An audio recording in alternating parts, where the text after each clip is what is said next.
The X Zone Radio Show with Rob McConnell is largely an opinion talk show. All opinions, comments, or statements of fact expressed by Rob McConnell's guests are strictly their own and are not to be construed as those of the X Zone Radio Show or endorsed in any manner by Rob McConnell, rel-mar McConnell Media Company, the X Zone Broadcast Network, its affiliated networks, stations, employees, or advertisers.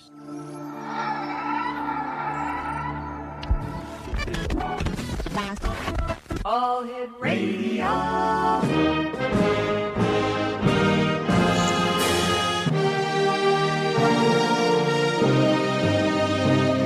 Welcome to the X Zone, a place where fact is fiction and fiction is reality. Now, here's your host, Rob McConnell.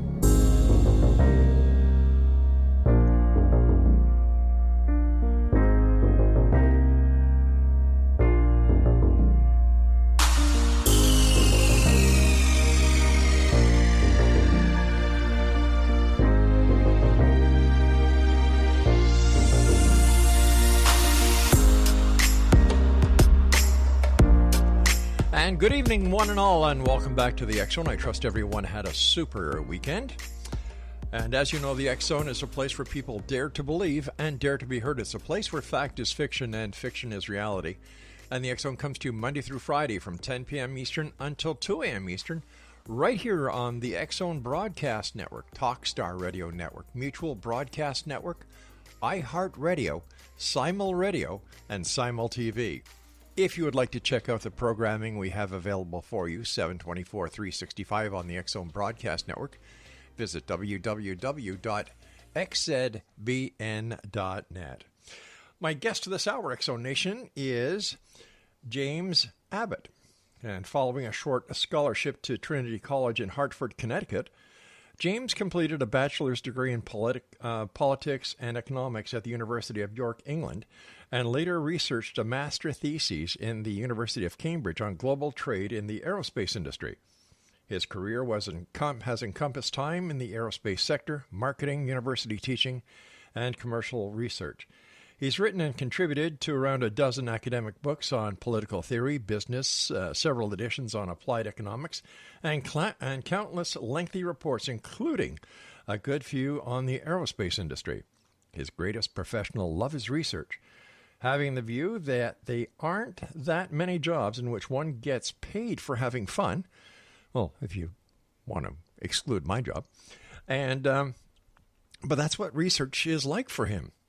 James is a member of the Market Research Society, the Chartered Institute for Human Resources, and the British Interplanetary Society, and lives with his wife in Yorkshire, England. Joining us now from Yorkshire, England, is James Abbott. And James, welcome to the X Zone. Thanks, Rob. Nice to be on. It's a great pleasure. It's super having you with us. My goodness, you've everything from research to, my goodness. So tell me, what's your favorite part about research? I love research because it teaches you new things every day. You learn something new, whatever you're doing in the subject and whatever subject you're studying. I can't understand people who don't like to learn new things. Yeah, that boggles my imagination because life is a learning experience. From the moment we're born to the moment we say so long to this meat suit that we wear, we're learning. Yep, that's right. You've got a new book that's out. It's called The Outsider's Guide to UFOs, and it's published by Archway Publishing. Tell us about it. Yeah, it's a book that I wrote. I've been researching for it for about 10 years now, really. But it's a new book which tries to be different, which tries to write about not just a single theme or subject, which is what most books on UFOs tend to do, but to write about the whole phenomenon in terms of its history, the numbers of sightings, the characteristics of UFOs, right, and some of the best cases. And doing the research for your book, what, in your opinion, was the most fascinating UFO case that you had the opportunity of researching? Well, I mean, there are 40 of them in the book, and they're all carefully chosen to be pretty credible and pretty good. But I mean, I can give you two from maybe 100 years apart. Okay. Okay, the first one occurred in 1909 here in England, and it was a police officer who was on patrol in the town of Peterborough, down in the eastern counties of England.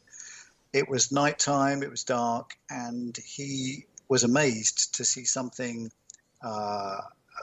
vaguely cylindrical, but with lights at both ends, travel across the city and disappear in another direction. Now, being a police officer, even in those days, you didn't go around telling people you'd seen things in the sky. And so he kept it to himself for about 2 weeks, until the local newspapers began to tell stories about people seeing this object or similar objects in the skies of England, in different parts of England, across the Midlands, in fact. Now, he then told his story, and the newspapers put together an account of all these sightings. Now, the interesting thing is, at the time, they called them airships, but there were no airships in the skies anywhere in Europe in those days, apart from in Germany, where they were prototyping some of the early Zeppelins. And they were very, very small and very secret, and they would never, ever have tested them over England. So that particular one is fascinating. Was there any follow-up done on that investigation to find out what the airship could have been or where it may have come from? As far as we can tell, the Air Ministry, as it was at the time, did some investigations, but of course they couldn't really do a great deal because aircraft at the time were very, very rudimentary. There still weren't many aircraft around, and British airships were still a year or so from being flown for the first time. So there was nothing in the skies. So what on earth were those things in the skies? And people in San Francisco, of course, and Vancouver and places like that had seen airships as early as the 1890s. And they remain a mystery to this very day. Yeah, they do. And a mystery which is difficult to solve. I mean, it's impossible to solve at this distance in time. But it's the sort of mystery that brings you to think that maybe there's something in these early sightings. Now, what is the second sighting 100 years into the future from this last one? Okay, well, that one occurred in America in 1952. It wasn't 100 years, but it was certainly a good 70 years after the airships had been sighted in San Francisco. Right. When Washington, D.C. had its big flap in 1952. When things were seen over the city by hundreds, if not thousands of people, by airline pilots, by air traffic controllers, by fighter pilots. And the papers got very excited about it at the time. But again, they have never been explained. I know the arch skeptic Philip Klass tried to explain the whole affair as being mistakes by air traffic controllers and pilots and general hysteria, but that could not have been the case. Why do you think there are so many people who are reporting these unidentified flying objects to the authorities, and yet the authorities basically say, no, there's no such thing? Yeah, that's the $64,000 question. I think, to be honest, my own opinion, and it is just an opinion on this, but my own opinion is not the same as the people who believe in conspiracies. I believe that governments do know a lot more about this subject than they tell us. Right. But on the other hand, I think they're as baffled by it as we are. They may be sitting on more information, but that information has not yet been put together into a coherent story.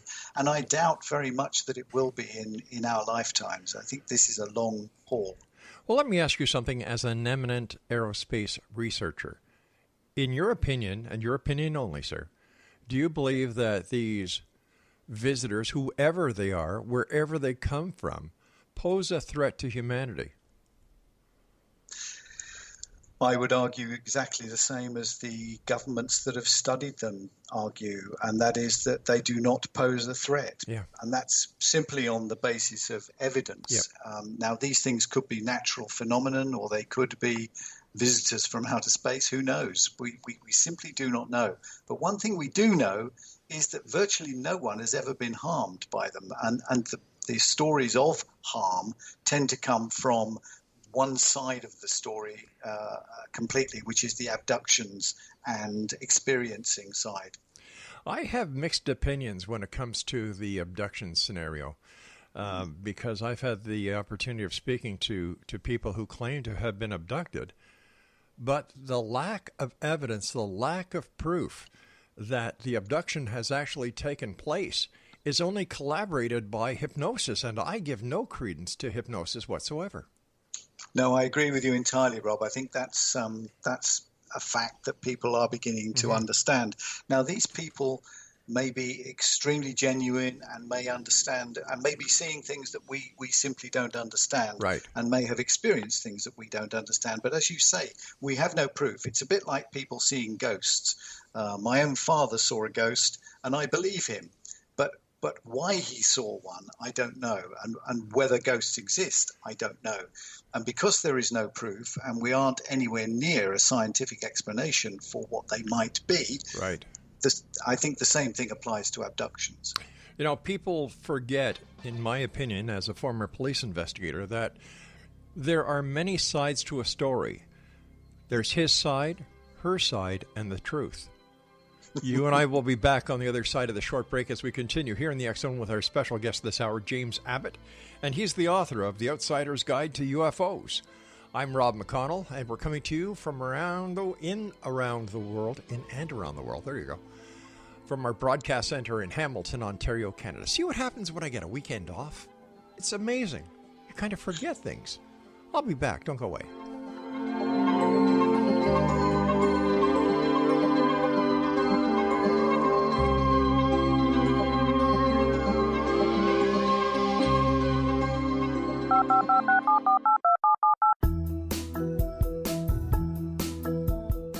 Did you know that when you're on the road with limited data or Wi-Fi, you can still listen to the X Zone radio show with Rob McConnell, The Science of Magic with Gwilda Wiyaka, X-1, Dimension X, Space Patrol, and every minute of the X Zone broadcast network by calling 213-401-0080, courtesy of Audio Now. No smartphone, app, or internet needed. It saves your data plan and it's free if you have unlimited minutes. Call 213-401-0080 to listen on any phone, anytime, anywhere. Remember 213-401-0080 for the best of the paranormal, parapsychology, and sci-fi radio programming anywhere, 24/7, 365.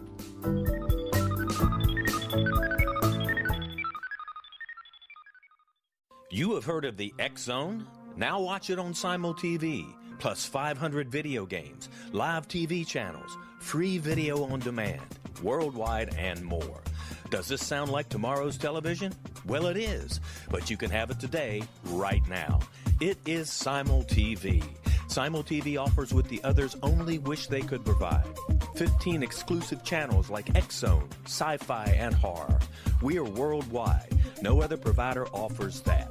500 built-in video games. No need to have an extra expensive system. We have them included. Free video on demand.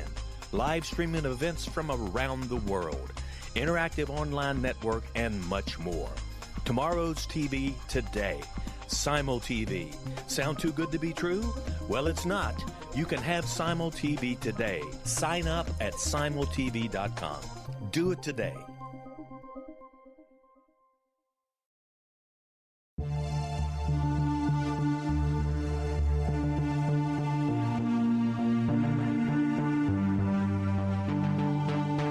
We live in rapidly shifting times of extreme volatility and uncertainty. Such profound change brings a unique opportunity for the evolution of consciousness. I'm Gwilda Wiyaka, host of Mission Evolution Radio Show, a program that explores the latest scientific developments and deepening spiritual truths supporting human evolution.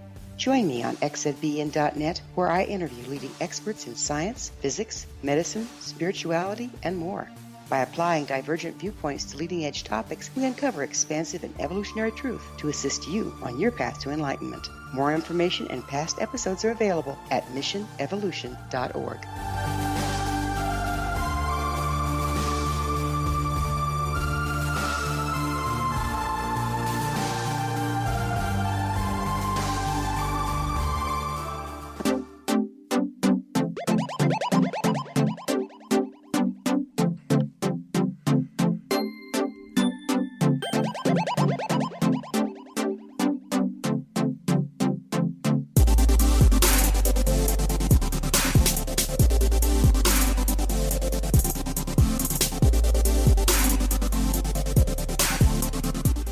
Welcome back, everyone. Every time Craig plays that bumper, I try to see a rear view mirror to see why I'm being pulled over by the cops this time. X-Zone Nation, our guest this hour is James Abbott. He is the author of The Outsider's Guide to UFOs that is published by Archway. His website is www.jamestabbott.com.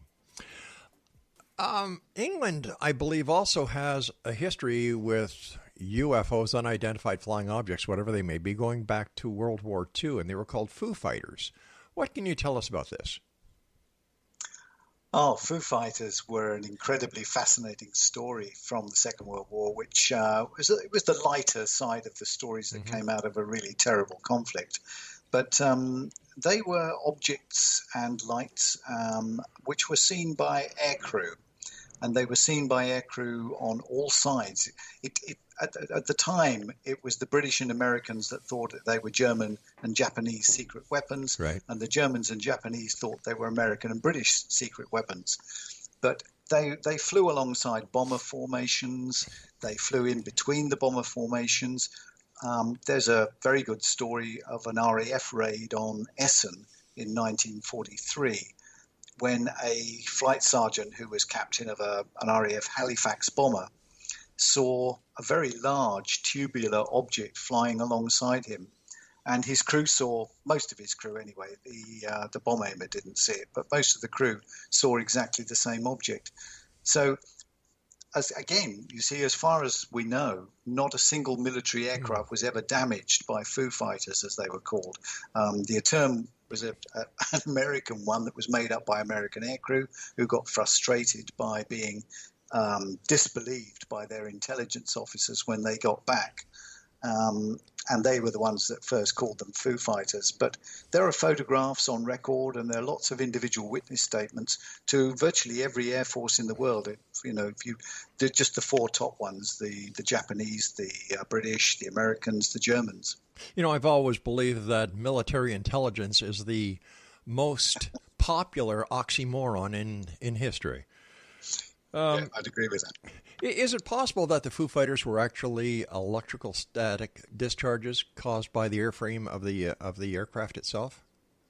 Yeah, it's very possible. And in fact, a number of experiments during the war tried to recreate them to try and see whether that was what was happening. But nobody has yet done that. We know that there are electrical discharges in the air which get caused, but no aircraft, certainly that I've ever read about, has managed to recreate the sort of things that these Foo Fighters did during the war. They zipped into bomber formations and zipped out again. This tubular object flew alongside a Halifax bomber formation for a while and then disappeared. And there are accounts of disc-like objects also being seen. The Japanese saw them as fiery globes. Wow. Too much sake in their diet, I guess, over there. Probably. Yeah, I'll drink to that. Were there any films taken of the Foo Fighters that exist in the public archives where people could actually go and see what they look like? I don't mean photographs. I mean actual film footage, because during World War II there were so many airmen who were taking photographs, cameras, motion pictures with 16 millimeter cameras. And I was just wondering if to your knowledge, as a researcher, if such a film does exist. As far as I know, Rob, no. Wow. There may be some in government archives somewhere, and there are one or two. I have seen one film online, right, which, to be frank, I'm not totally sure of, so I wouldn't recommend it. But there are lots of still photographs taken by the crews on these aircraft, including Japanese and German aircraft. Well, the next time Nick Pope is on the show, I'll have to ask him about that. Yeah, do. Yeah. He's well up on that. He's a great guy. I've had the opportunity of having him on the show a number of times, and it's always a great pleasure speaking with him. Yeah. Is the UFO phenomenon global? Is there any part of this this little blue planet that UFOs have not been seen?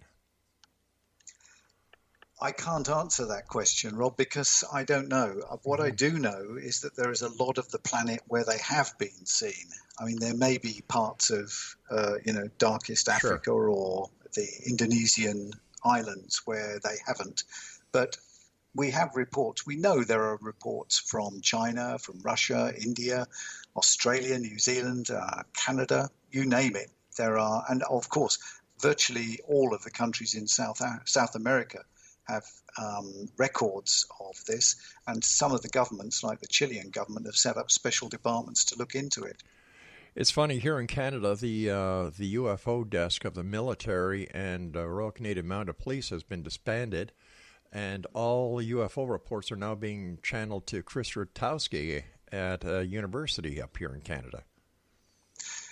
Yeah, I think that's pretty much what's happening to the subject in virtually every country, and it's partly because governments want to distance themselves from the subject, and also because they want to save money. The subject costs money for governments because the more records they keep, the more applications for freedom of information releases they get, and the more money that costs in bureaucratic terms. But wouldn't this be feeding into the cover-up conspiracy theory that so many ufologists actually believe is out there? I, for one, do not believe there is a conspiracy or a cover-up. But this certainly would feed that conspiracy theory.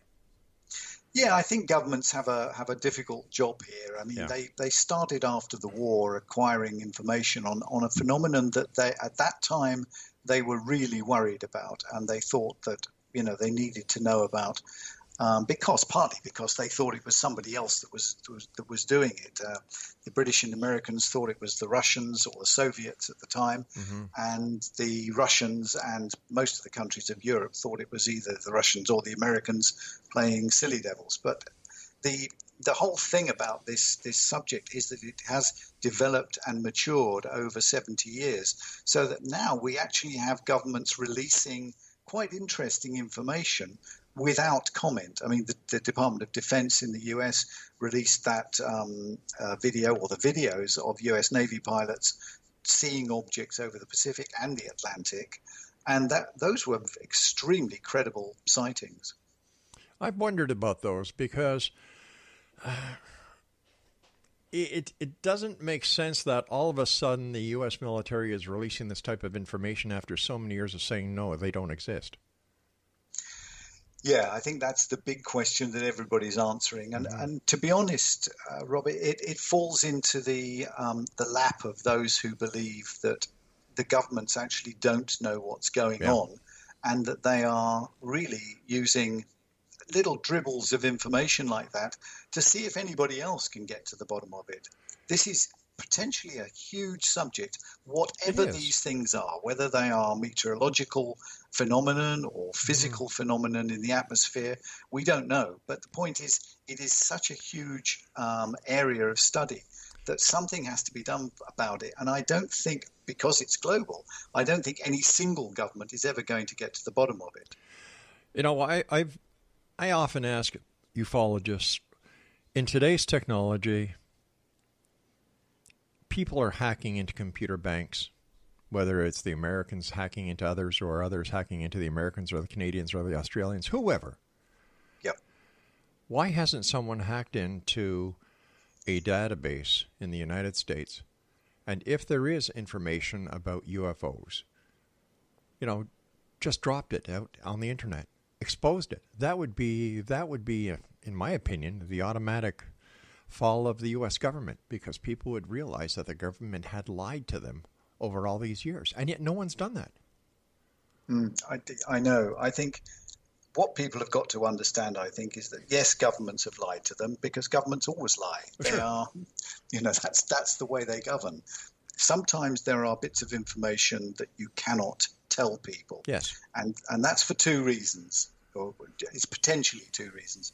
One is that the information is so damaging to the nation itself that you don't want people to know about it. And that brings into mind the sort of cover-ups that were run during the Second World War when disasters happened. The Americans slapped a huge secret cover-up on the Slapton Sands disasters just before D-Day. The British covered up the sinking of an aircraft carrier. It was done for what you'd call strategic reasons during the war and for everybody's good. But there are different sorts of cover-ups, and another sort is where the governments really are wandering around in the dark themselves. They don't know what's going on, and they're afraid really to let people know that they don't, because they think that might be more scary than whatever it really is. And then you've got the other possibility that it is a matter of national security, that by revealing this secret, you put the entire security and the safety well-being of the nation at risk. And I agree with that. You and I have to take our news break at the bottom of the hour, my friend. Exonation James Abbott is our very special guest, and his website is jamestabbott.com, and he is the author of The Outsider's Guide to UFOs. And we'll both be back on the other side of this break as we continue here in the X Zone from our broadcast center and studios in beautiful Hamilton, Ontario, Canada. My name is Rob McConnell. You can send me an email, xzone@xzoneradiotv.com, and to find out all about the great programming on the X Zone TV channel on Simul TV, visit www.simultv.com.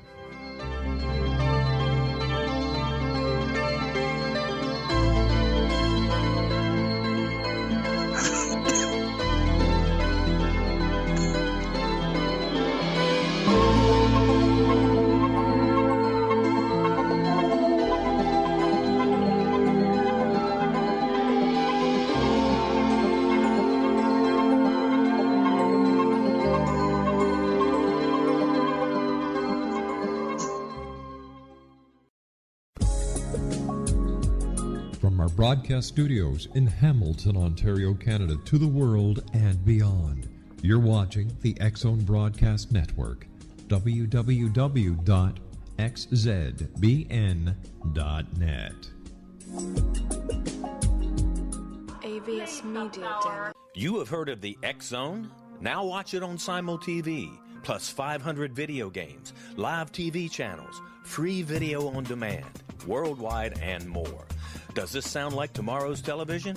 Well, it is, but you can have it today, right now. It is Simul TV. Simul TV offers what the others only wish they could provide. 15 exclusive channels like X Zone, sci-fi, and horror. We are worldwide. No other provider offers that. 500 built-in video games. No need to have an extra expensive system. We have them included. Free video on demand. Live streaming events from around the world, interactive online network, and much more. Tomorrow's TV today. Simul TV. Sound too good to be true? Well, it's not. You can have Simul TV today. Sign up at simultv.com. Do it today.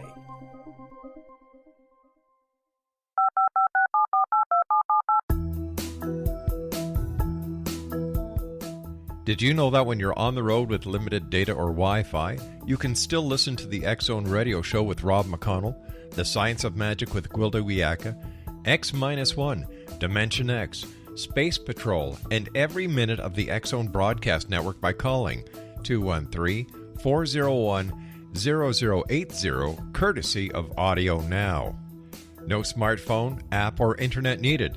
It saves your data plan, and it's free if you have unlimited minutes.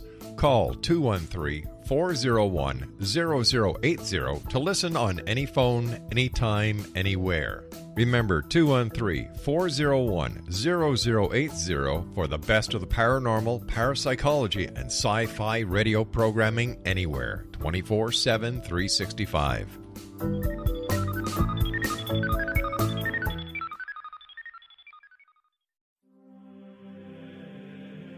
Rob McConnell here, presenting an overview for Nicholas Paul Jennings, author of a fascinating book, Amen. It presents facts revealed by Egyptologists, facts that enable us to understand why Amen is the beginning of creation of God. It provides recommendations for religious leaders of the major religions to unify their beliefs and teach the Word of God. Love one another. Amen informs people how mankind conceived God. It was the Egyptians that developed the concepts of a soul, a hereafter, and Son of God. And finally, after the worship of many gods, they conceived the belief in one universal God, the maker of all there is. For more information, visit www.futureofgodamen.com. That's www.futureofgodamen.com.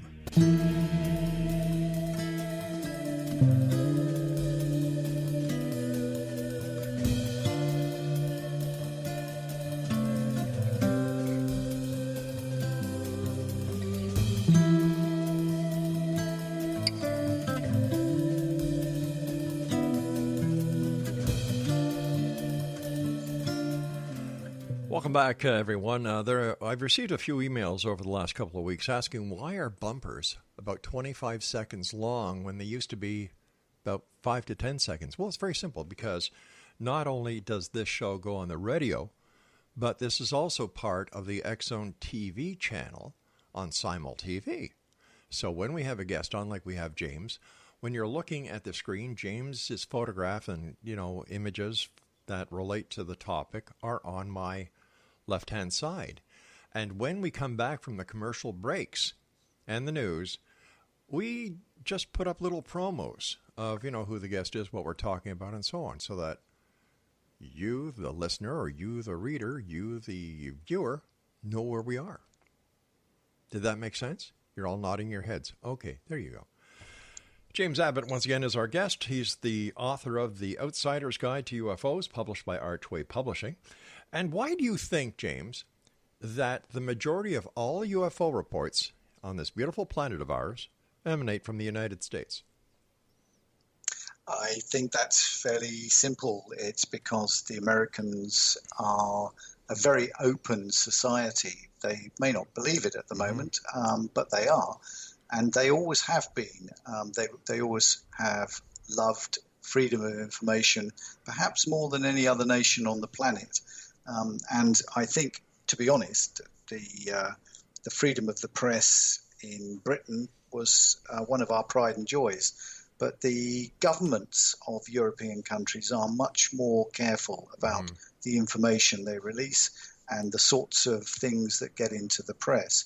So I think the Americans have the sort of culture which allows people to report these things. They also have quite an exciting culture. I think the Americans and Canadians are much more open to the excitement of the UFO subject, whereas some of the European countries regard it as a little bit...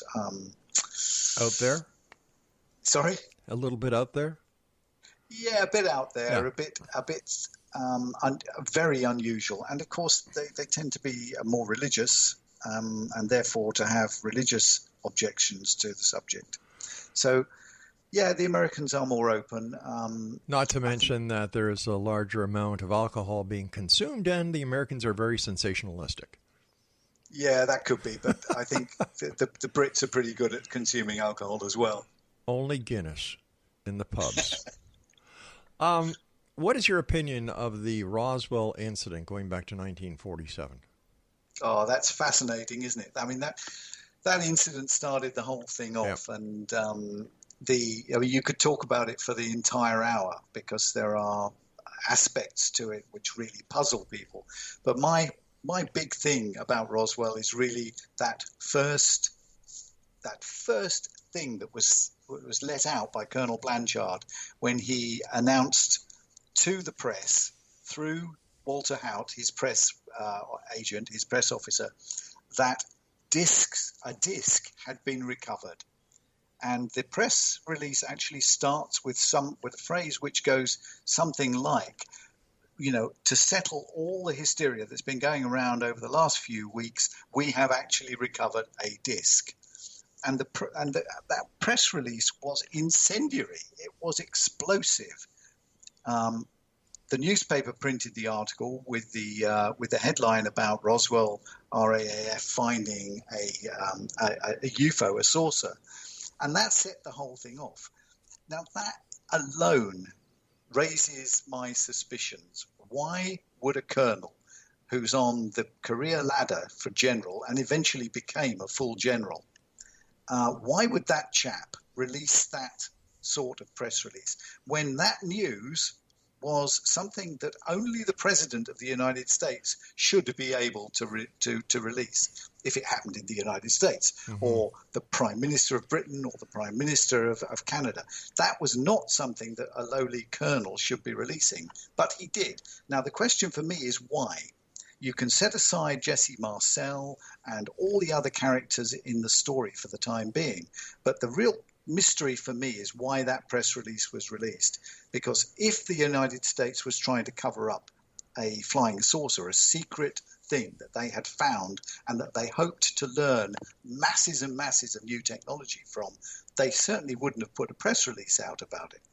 Exactly. Plus, we know for a fact that during World War II, the Germans were working on a disc craft. And with the Germans coming over and working with the United States government, is it possible that what actually crashed was an experimental disc craft that the Americans had created with the help of the Germans who, came over and worked with them?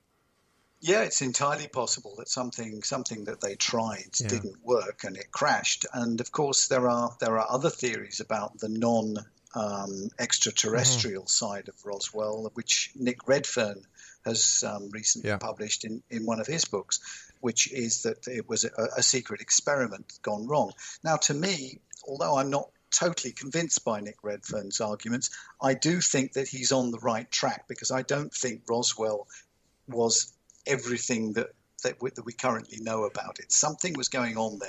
Big time. And I'll tell you why I think there was something more to this. And once again, I've had Kevin Randall on the show. I've had Schmidt. I've had Jim Carey. The entire crew, Stanton Friedman. And I always ask one question that baffles them.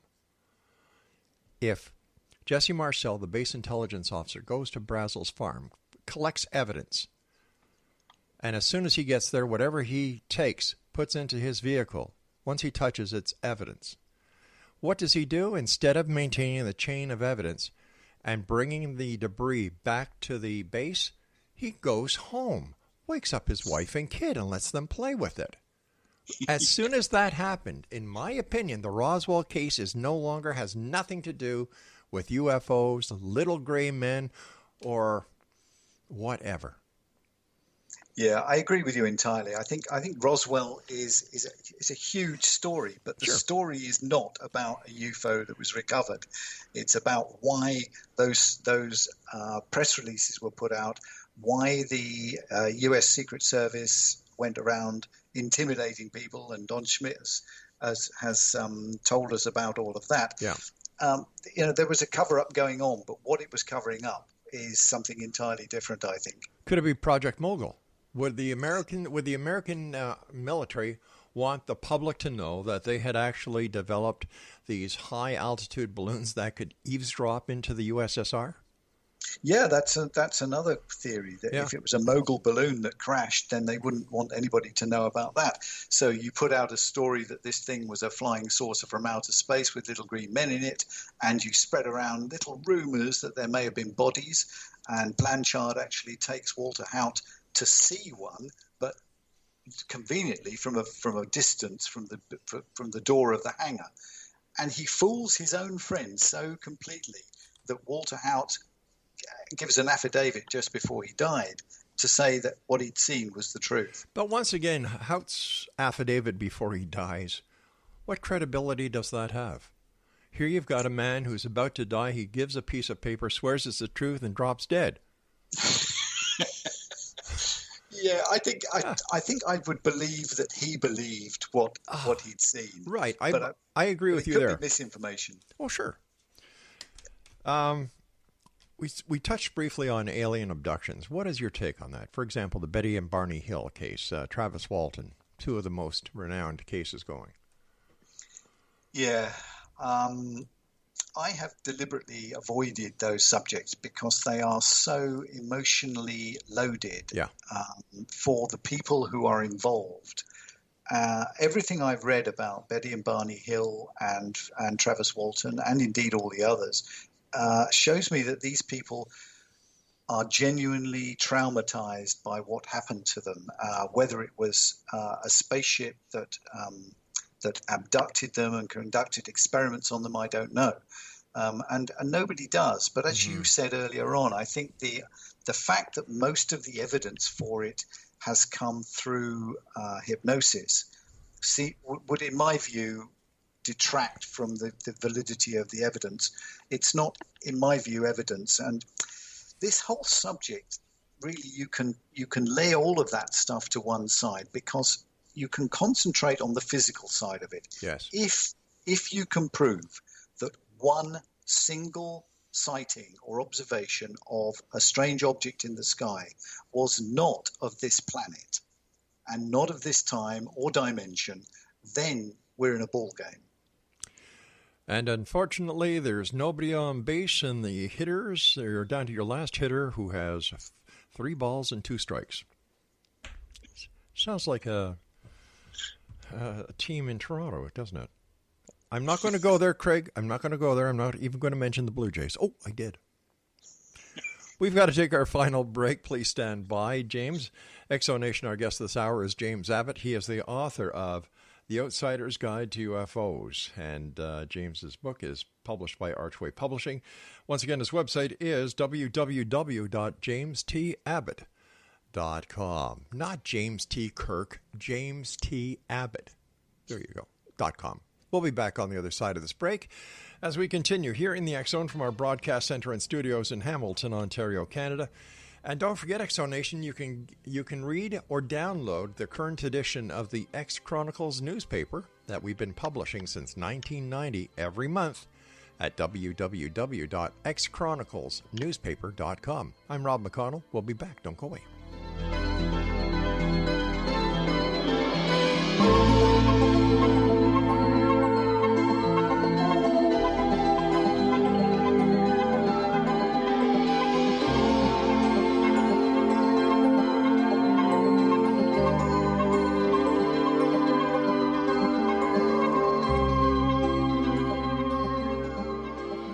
Of the X Zone?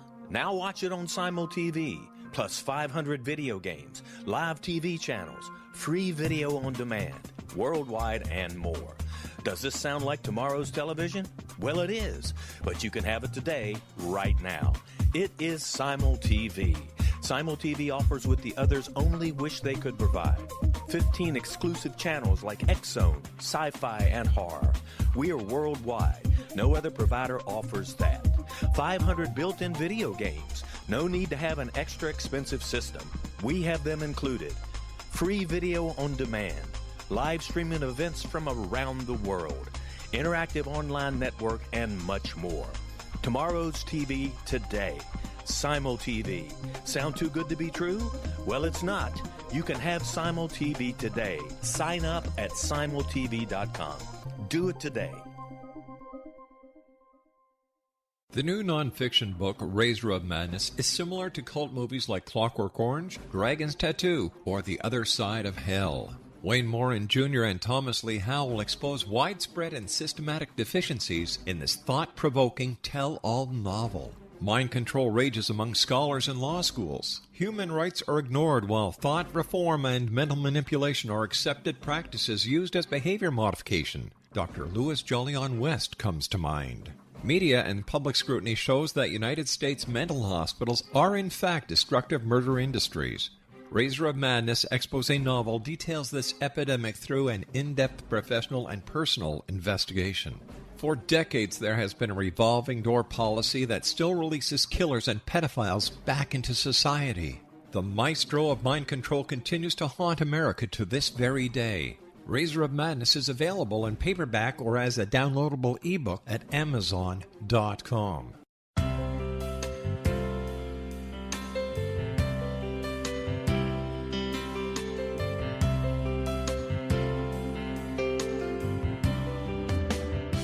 The concept of a new age has been around since the late 19th century, yet much of its original meaning has been lost. What exactly is the new age? Is it a religion, a collection of obscure esoteric practices, a series of doomsday predictions, or an astrological event?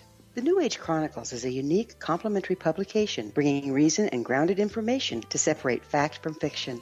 Chock full of valuable information to support you as we make the monumental shift into the new era. You won't want to miss a single innovative issue. The New Age Chronicles newspaper is coming soon to www.newagechronicles.com.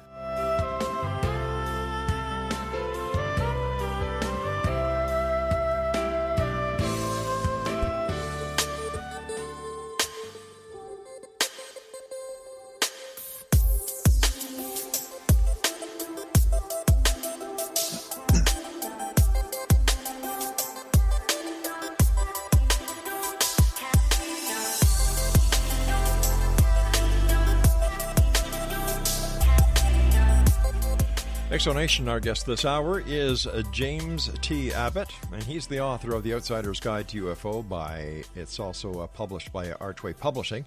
It's available in digital, paperback, and hardback copies through Amazon and booksellers everywhere. James, in your opinion, what would you say is the skeptic's strongest argument against UFOs? I don't think they have a strong argument against UFOs because clearly UFOs exist. They exist full stop. People are seeing them all the time. Air pilots are seeing them. Military pilots are seeing them. Police officers are seeing them. The question here is what they are. And if you mean by that, what is the skeptic's strongest argument against visitors from another star system or another dimension or another time? Then again, I really don't think there are any strong arguments. However, equally, I don't think there are any real strong arguments that they are from another galaxy, time, or dimension. The fact is, we just don't know enough to be able to put together any strong arguments. And this is what my book is really trying to show, that they're what we do know and what there definitely is now is a powerful a priori case that a phenomenon exists, whatever it is, and that there are inexplicable events and observations taking place around the globe every year, thousands and thousands of them. And whatever speculation there is about what they are or not, or aren't really, I suppose there's evidence. There's enough evidence on the table for us to be certain we need to know more, and we need some long-term scientific study of that. In your book, you speak about strange characteristics as reported by witnesses. Now, why are they particularly strange? I think they're strange in the light of what skeptics like to claim. So if you think about UFOs, about things in the sky, most people think that the misperceptions are really about myth, about the myth of films and books and TV. So the skeptics tend to claim that people see what other people see, and that and the sorts of things that are reported on radio, TV, and in the papers. So if you take those two arguments as examples, I find it strong that people don't report what is portrayed in science fiction film, whatever time they're living in. If you go back to the time of the early 19th, 20th centuries, Jules Verne and H.G. Wells was showing UFOs or things in space as being they looked like a large artillery shell. But in the 50s, the comic books had cylindrical objects with fins and pointed noses. And in the 90s, our ideas of spaceships were vast, rumbling intergalactic freighters or multi-nosed space fighters. But what people see and report isn't any of that. For the last century, people have seen the same sorts of things: glowing circular objects, large triangular things, huge cigar-shaped craft, discs, those sorts of things. And that's consistent over the whole period. Whatever you look at, they see those things. And they also report very strange characteristics about those things, which you wouldn't report if you really wanted to be believed. I mean, why would you report these things as wobbling, for example? If you wanted somebody not to laugh at you when you said, I saw something strange in the sky last night, why would you say it whizzed down, stopped, and wobbled? But that's what people say. They say they are silent, hovering, they zigzag in flight, and they wobble. Why don't the UFOs, in your opinion, just land on the front lawn of Buckingham Palace or in the front lawn of the White House on Parliament Hill here in Canada? Why don't they just land, get it over with? Why maintain the cloak and dagger effect? Yeah, that was the lovely argument. I mean, Philip Glass could be a bit cruel at times, but that was his lovely argument, wasn't it, about them? About the lights and the landings and all the rest of it. If you don't want to be seen, then why the lights? And if you do want to be seen, land. Exactly. Now, the whole point about this UFO phenomenon is we must remember first, we don't know what they are. True. It could be physical, it could be something meteorological, it could be something that's perfectly explicable if we study it enough. But if, and it is a very big if, these things are visitors from some other place, then maybe they don't want to land. Maybe they want simply to be seen and to be known and to stimulate something, to actually cause us to think, to study, to work things out for ourselves. How much influence do you think that movie makers around the world have when it comes to UFO sightings and extraterrestrial contact and even alien abductions? Yeah, there's a huge. David Clarke has a theory, doesn't he, about the whole thing being about myth and the media. So the media show something, they have a big film out, something, close encounters or interplanetary or extraterrestrial stuff. And then everybody goes outside and sees spaceships in the sky and reports them to the papers. And to a certain extent, I would guess that's true. There are people who will do that. But you can take any year in any decade of the last 70 years and people see these things in the sky. And they report them in ways that the media don't report them. Now, Spielberg actually admitted that his main film, Close Encounters, was based not on something that he dreamt up and that he thought that would influence everybody else. It was based on previous people's explanations of what these things looked like, what they did, how they behaved, and so on. So he was chasing reality, not the other way around. When you look at some of the sci-fi movies, for example, The Day the Earth Stood Still, the War of the Worlds, the new version, and Independence Day. If I was an extraterrestrial and I kind of, was cruising around planet Earth and I kind of tapped into the frequencies that would allow them to watch these movies, my God, I wouldn't want to land either. Why would you be scared? Well, sure. Look what they did to the guys in Independence Day. They, these big monsters in these suits, and then in the War of the Worlds, these robotic creatures from another planet come charging out of the Earth. And, and look what they did to that poor robot in The Day the Earth Stood Still. And Michael Rennie, I think, was the actor. No, it wasn't Michael Rennie, was it? I forget. Anyway, they're portrayed by some filmmakers as bad guys. Yeah, because that's what films are all about. Films are about the white hats and the black hats, and the white hats have to be the Americans, and the black hats have to be the aliens. So the white hats always win. There's no doubt about that. Is it possible? You just brought an interesting point to mind. Is it possible that the extraterrestrials have replaced the sci-fi movies with ETs, UFOs, and alien abductions? Have replaced the cowboy and Indian movies?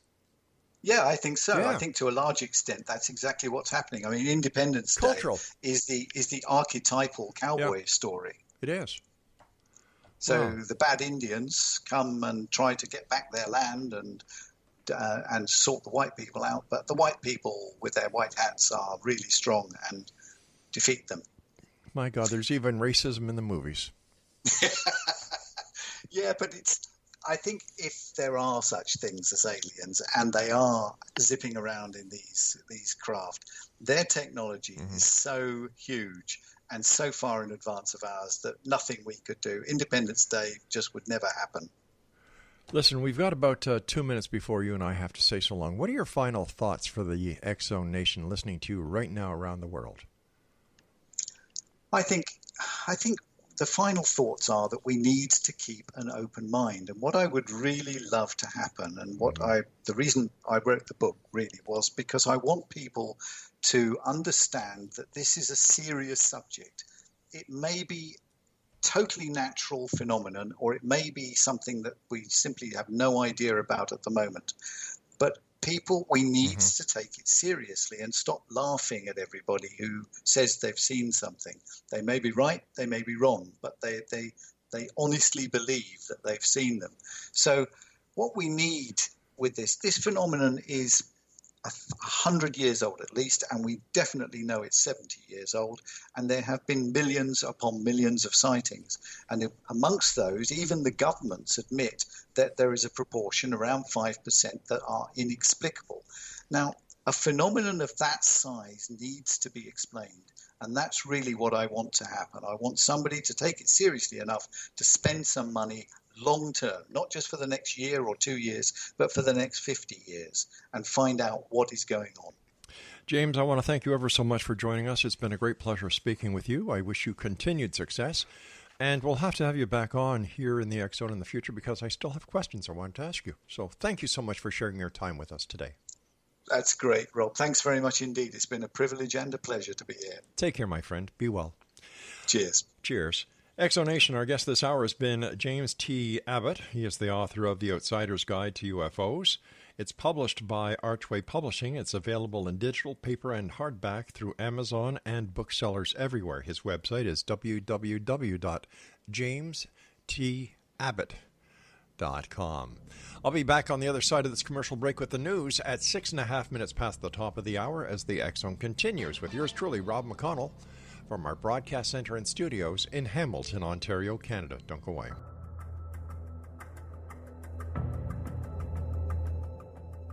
Modern Esoteric, Beyond Our Senses by Brad Olson, consummates the lifeology story about where humanity originates. It is the lost continents, the primitive wisdom, the mythos of creation, and the rethinking of ancient history as we are taught in academia. There is much more to the story than what we have been told. As this is the first book in the Esoteric series, Modern Esoteric starts at the beginning of time and accelerates up to this modern age. Future Esoteric is book 2 in the series and takes a forward-looking position ahead of today with an open and honest examination of the ET issue and various unexplained phenomena. To discover the writings of author Brad Olson, visit www.bradolson.com. That's www.bradolson.com.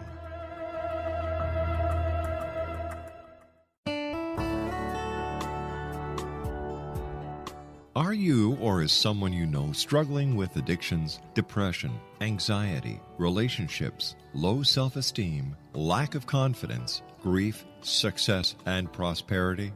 Do you know that your subconscious belief plays a big role in the outcome of your hard work? We can help you permanently change the beliefs that may be the reason for your struggles and failures. We care about getting you the return on your investment and the results you are looking for. We can help you be free of the limitations of your past and in realizing your highest potential. We work with people by phone and Skype. For more information, visit us at www.ritasoman.com. That's www.ritasoman.com.